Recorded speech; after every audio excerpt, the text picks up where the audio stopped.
Oh, these are the rules of the game. There will be a question and answer period conducted by the panel of two, our representatives over there from the community.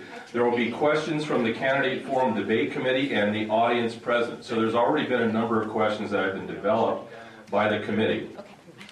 The panel will draw each question at random from the hat, or I guess it's the bowl today. Does anybody want to use a hat? If you have a preference for a hat. Maybe we can put the crowd questions in a hat.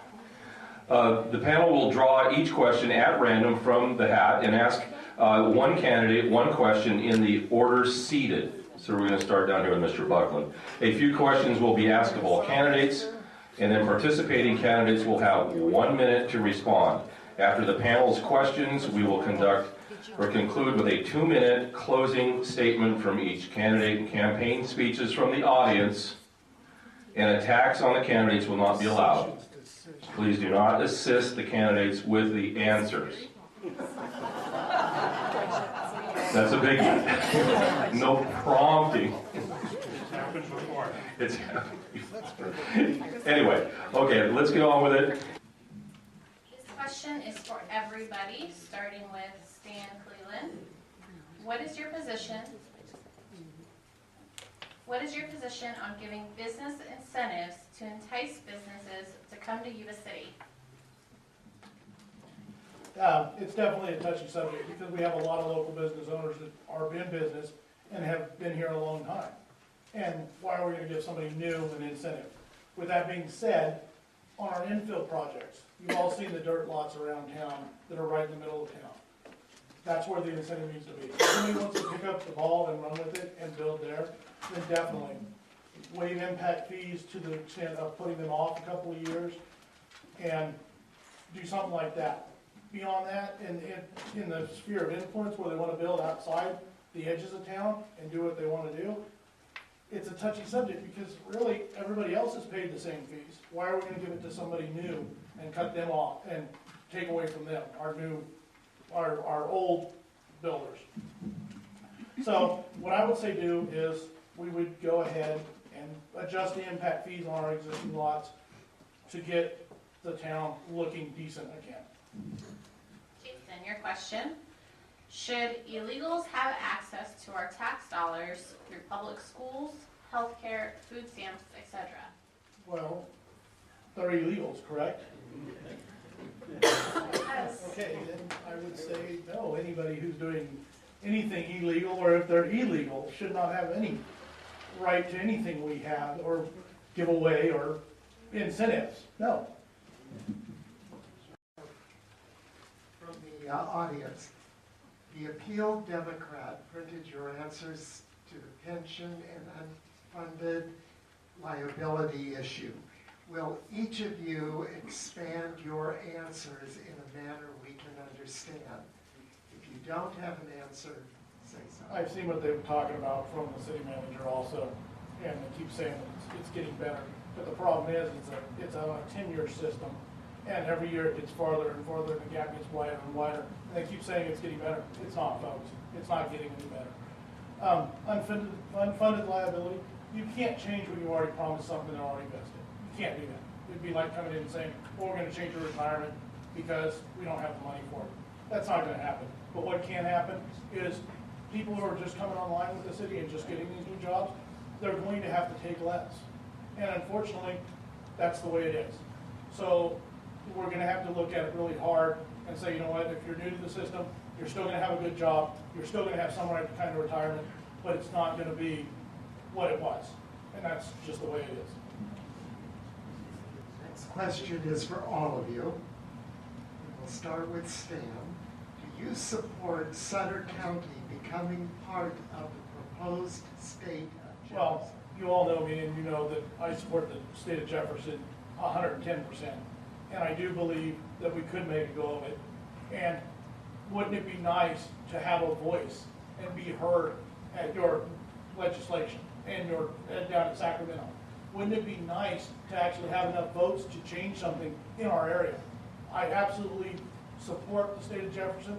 I believe it is the best idea that has come along in a long, long time.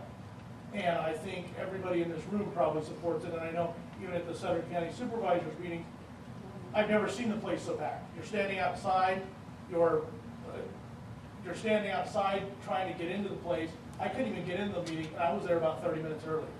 I love the idea. I think it's the best thing that's come along. This is a long question, Jason. Oh boy. What is your position on transparency on complaints and lawsuits filed against government entities? Should government be allowed to hide information by having the claimant sign a non-disclosure statement? I'm gonna keep this one pretty short, but it's always been put like this to me since I was a little kid. Every government should be completely transparent.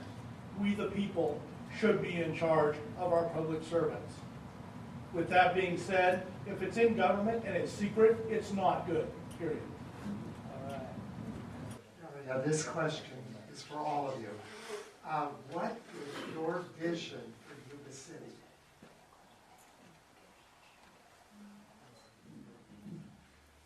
I don't know about everybody here, but I like our small town feel. I like the small town.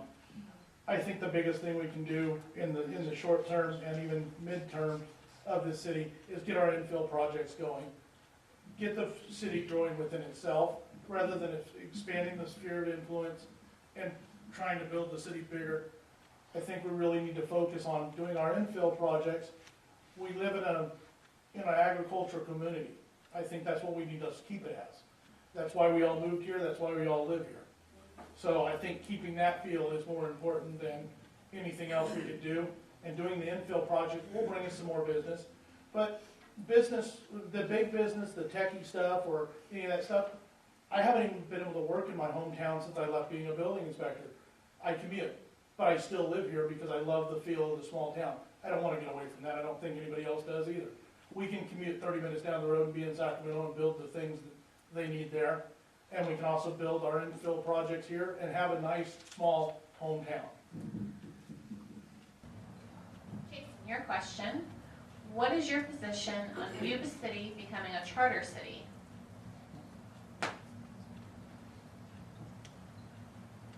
Well, I don't like the idea of charter cities. I think it works well in bigger cities, but I don't think it's going to work here. I like the idea of our city council making all the decisions, rather as a group, rather than having a mayor make the command decisions and hiring and firing of our local and our heads of our city.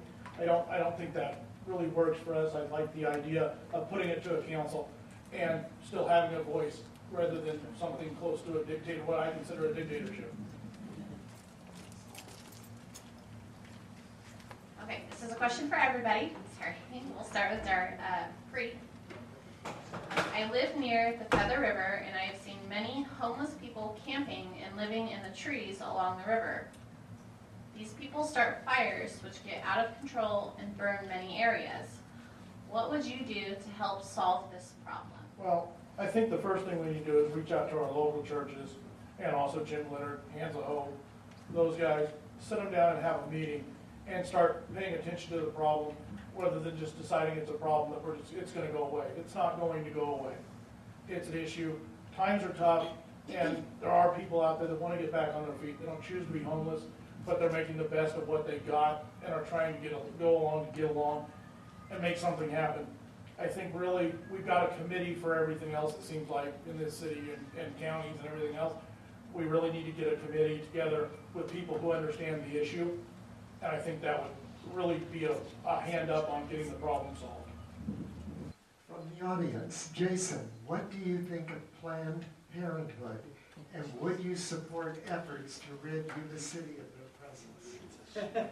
If there was anything I could do to get rid of Planned Parenthood, it would definitely be on the top of my list on the chopping block. I don't want to go into what it does because it's just immoral, and I don't believe it should exist. I think things like the Women's Hope, and there's so many other churches or things out there that can help you along if you have a pregnancy that you don't want, or you need some kind of help with anything like that. There's so many other places to go. I would definitely be all for getting rid of a Planned Parenthood.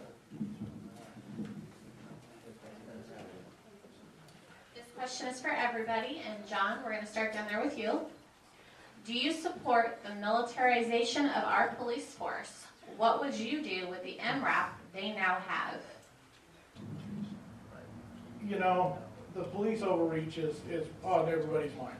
Everybody's concerned about it. Everybody's worried about it. The big thing is it comes back to transparency in government and your public servants. I didn't even know they had an MRAP until just the other day. Apparently they've had it a little while. This is something that should be broadcast, we should know about, and it should be put out to the people before we ever take it into our possession as a city. It should be put out to the folks of the city to decide if it's something they want and they feel their police department absolutely